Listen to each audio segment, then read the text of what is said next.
continues to rage over whether or not members of parliament should have tertiary qualifications. Now, the DA's chief whip, John Steenhuisen, was roasted on social media for not having a tertiary education. That's after the Sunday Times reported recently that he only had a matric certificate. Well, he defended his position when slammed by the EFF, which claims he's protected by white privilege.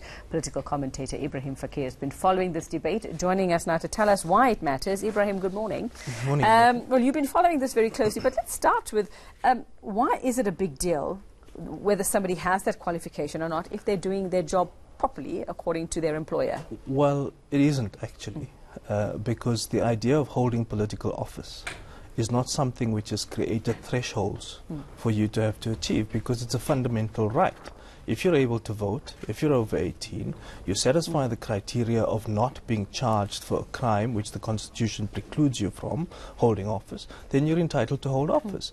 And that's a basic right. There's no qualifying criteria for why you should hold office. Now, there is a view, Yuveka, which suggests that because lawmakers are involved in fairly complicated detail, need to understand society, need to understand dynamics, need to understand international politics, need to understand the local economy and the international economy in relation, and therefore one needs to have a particular educational standard to do that.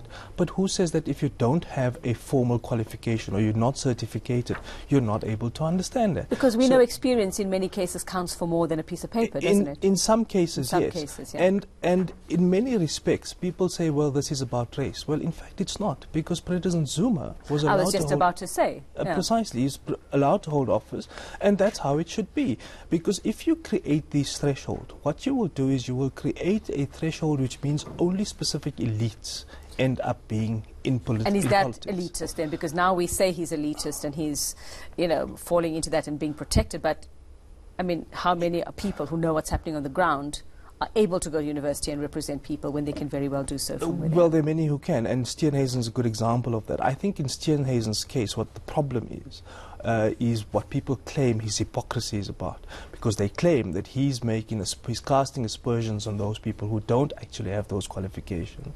But there's a subtle difference. In many instances, they have railed against people in appointed office. That means people who are holding management or administrative positions in state-owned enterprises or in entities which are owned by the state but which require a certain degree of qualification in order to execute those jobs. And the public service regulations in any event require that you meet those thresholds because it's a professional appointment. It is not election to office. Now, there is a difference here, because he holds the position of chief whip. And the chief whip is a political management role. But parties are entitled to then decide whether they want to impose specific criteria for who they elect or appoint into that office to hold a political management role. Well, I'm just looking at some of the front pages, and the Star's headline this morning, DA split over matrics. It seems that the party itself now, there are people in there who are... What do you think is really at play there? Are they really concerned, or is this a chance now? I mean, we know what's happening in the DA. It's a mess. Well, of course they've got problems, and they've got problems around identity, they've got problems around policy, who they are, what their approach should be. But here's the thing.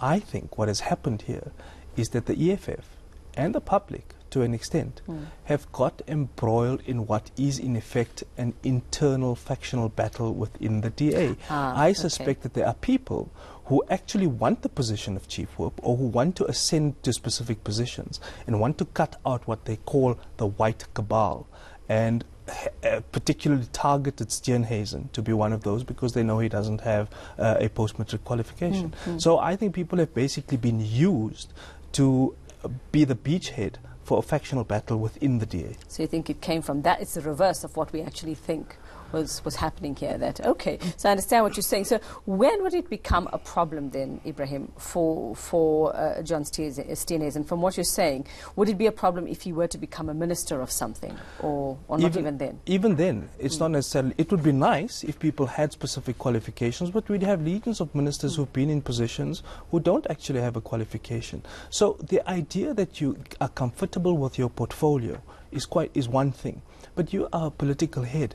you will have administrators, executives, managers below you in the public service who will execute the mandate that you have got. Your responsibility is oversight. If you're able to effectively exercise oversight over those people and be able to coherently structure what they're saying in reports to Parliament or to constituencies, then there ought to be no problem. Because the idea that you want to create these thresholds, as I suggested earlier, will create a self-perpetuating insular circle of elites who are the only people who hold office.